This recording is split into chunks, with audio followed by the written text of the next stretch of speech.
ગ્રામજનોએ દારૂની હાટ બંધ કરાવી ઢુવા ગામ બન્યું દારૂમુક્ત।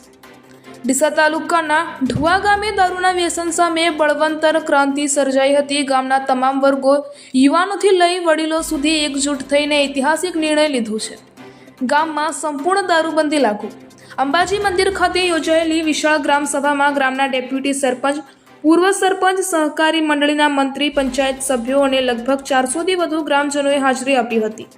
શપથવિધિ યોજી દેવી દેવતાને સાક્ષી રાખીને દારૂ વેચનાર અને પીનાર બંને સામે કડક દંડ અને શર્મજનક સજા નક્કી કરવામાં આવી છે।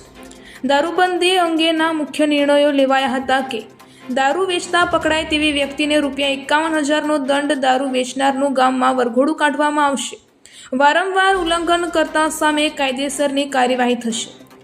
બહાર ગામના દારૂ સપ્લાયરો માટે પણ કડક રોક।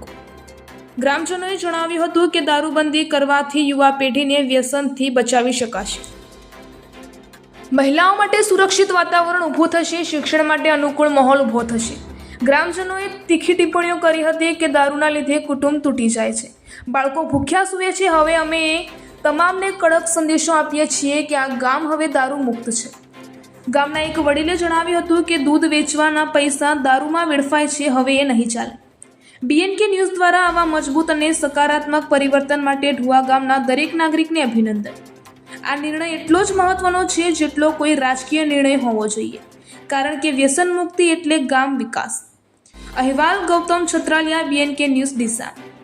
વધુ અપડેટ્સ માટે જોડાયેલા રહો BNK ન્યૂઝ સાથે। રૂરલ પોલીસ સ્ટેશનની રહેમ નજર હેઠળ ઢુવા ગામની અંદર મોટા પ્રમાણમાં દારૂનું વેચાણ થઈ રહ્યું છે। ઢુવાના બીટ જમાદાર સુરેશભાઈ માળે વારંવાર રજૂઆત કરવા છતાં ગામ લોકોની ભીડ અનેક રજૂઆતો છે, છતાં પણ કાયદેસરની કાર્યવાહી એમના દ્વારા કોઈ કરવામાં આવતી નહીં। PIને પણ જાણ કરવામાં આવી છે અને કુપટ ગામના કિરણસિંહ કરીને નામ છે, જે અમારા ઢુવા ગામની અંદર દારૂનો હપ્તો લેવા આવે છે, જે ડી સ્ટાફની અંદર છે।